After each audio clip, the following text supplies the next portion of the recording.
In your private moments, you honor who you are.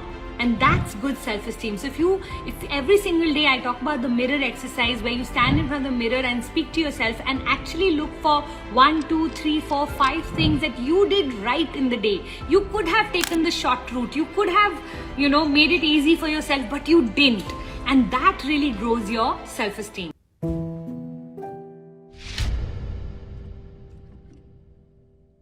How to raise our self-esteem though I'm financially independent.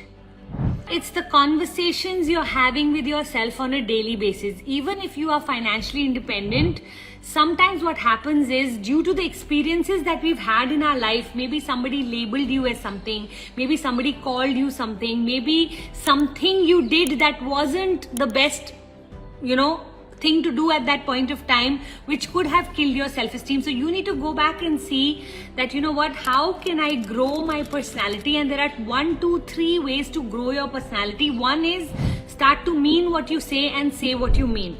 To me, the first thing I work with people when I'm working with their self-esteem is how much can your conscious mind trust your subconscious, or rather how much can your subconscious mind trust your conscious mind. So when you say you're going to wake up tomorrow morning, do you actually wake up?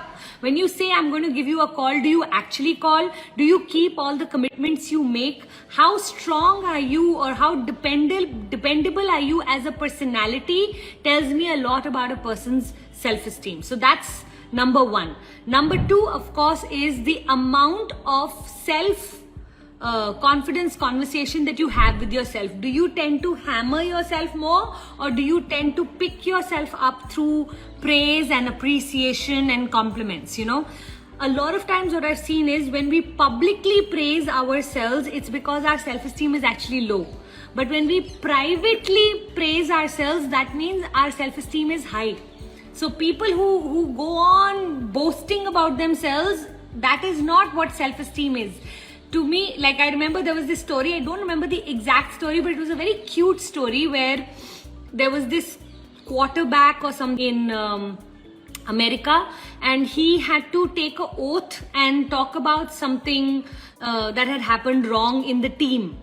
And his coach, when he put him on the stand or whatever, he said things like, I am the best in my team, and I always do this and I always do that. And he spoke many things which was very unique to his coach, because he had never seen him show off like this or boast like this.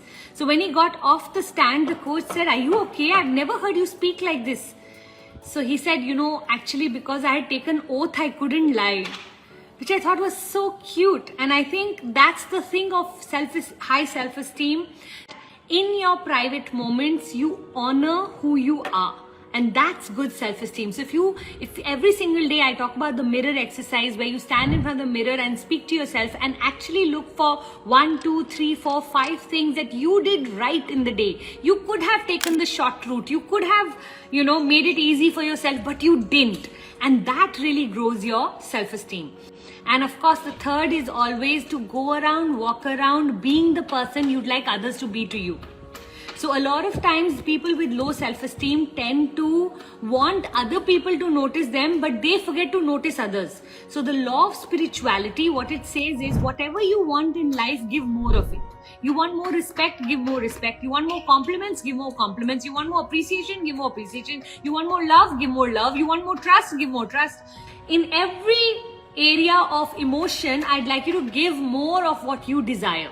So if you can do these 3 things, you'll start to see your self-esteem rise, taking these small risks and accomplishing them, taking small risks and accomplishing them. I was in a session called Making the Stage the whole of last week, and the teacher from stage said, courage is when you're saying, no, no, no, no, no, okay, do it. Like you're telling your mind is screaming, no, you can't do, you won't be able to do, it's not possible, and then you do it, And that I found was so interesting, because that's exactly what happens to me whenever I have to do something courageous. My brain will be screaming at me, that don't do it, protect yourself, you need to be in a safe space, you don't want to get that vulnerable, you don't want to get that truthful, that honest, that. And I loved that,